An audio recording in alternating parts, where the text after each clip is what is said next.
This lesson will cover the following topics. Temperature control. Cold loop fitted with an expansion valve with a fixed opening. Cold loop fitted with a thermostatic expansion valve. Throughout a vehicle's development, the manufacturer has sought to improve the comfort of the occupants. In 1950, the 4CV was the first vehicle in the Renault range to be fitted with a heating system. Air conditioning appeared for the first time in 1976 on the Renault 16. In 1985, automatic adjustment provided an optimum comfort level on the Renault 25. Today, the Renault Espace has multi-zone automatically adjusting air conditioning. Air conditioning keeps the vehicle occupants in the optimum conditions for comfort and safety.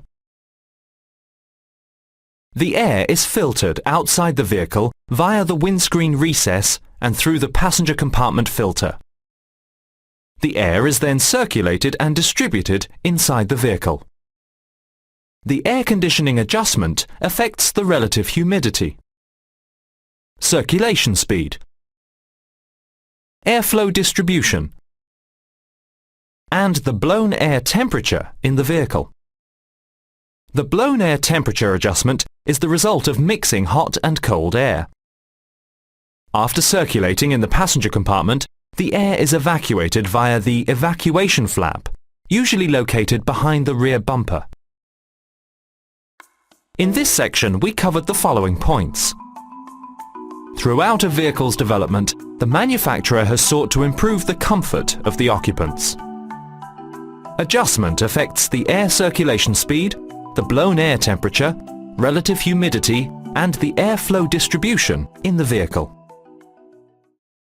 Two types of cold loop are used by Renault for the air conditioning function. Let us look first at the role of the components common to both cold loops. The compressor raises the pressure and ensures that fluid circulates in the circuit. The condenser dissipates the heat accumulated during gas compression. One or two electric fans joined to the condenser make condensation easier. The evaporator causes evaporation of the refrigerant released by the expansion valve. As it evaporates, the refrigerant absorbs heat from the air drawn in from the passenger compartment. Let us now look at the components specific to the first type of cold loop. The first type of cold loop includes an expansion valve with a fixed opening and an accumulator. The expansion valve with a fixed opening is located between the condenser outlet and the evaporator inlet. The expansion valve produces cold by lowering the liquid pressure. For this type of cold loop, the fixed opening always releases the same quantity of liquid. The accumulator is fitted to the low-pressure circuit between the evaporator outlet and the compressor inlet. The accumulator filters the impurities, dehydrates the liquid, and serves as a buffer reservoir. For this type of cold loop, the liquid is stored in a gaseous state.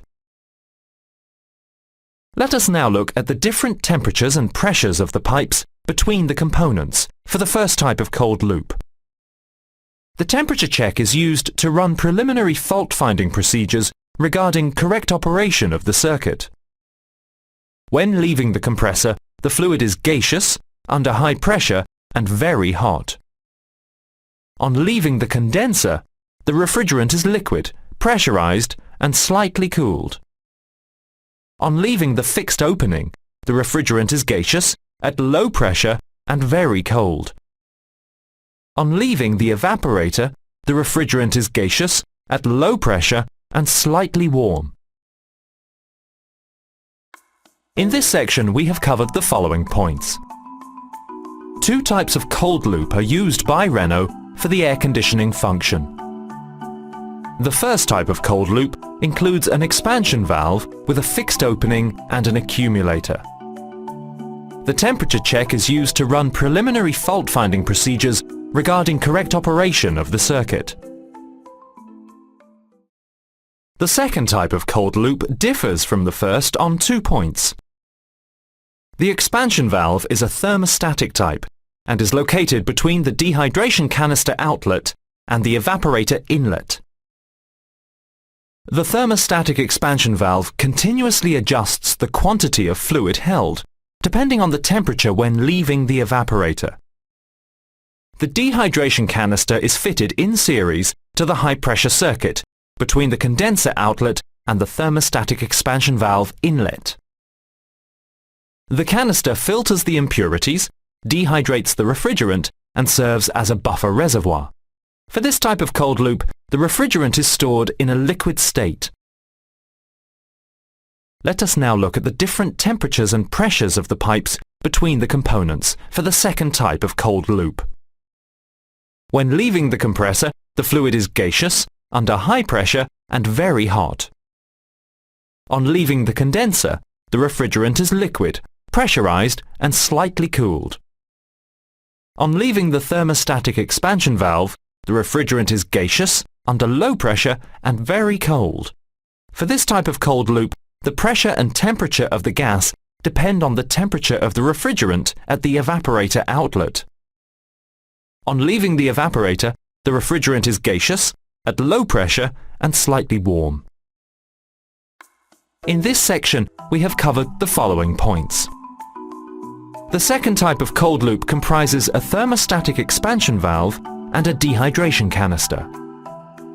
For the second type of cold loop, the release of the gas depends on the temperature of the refrigerant at the evaporator outlet.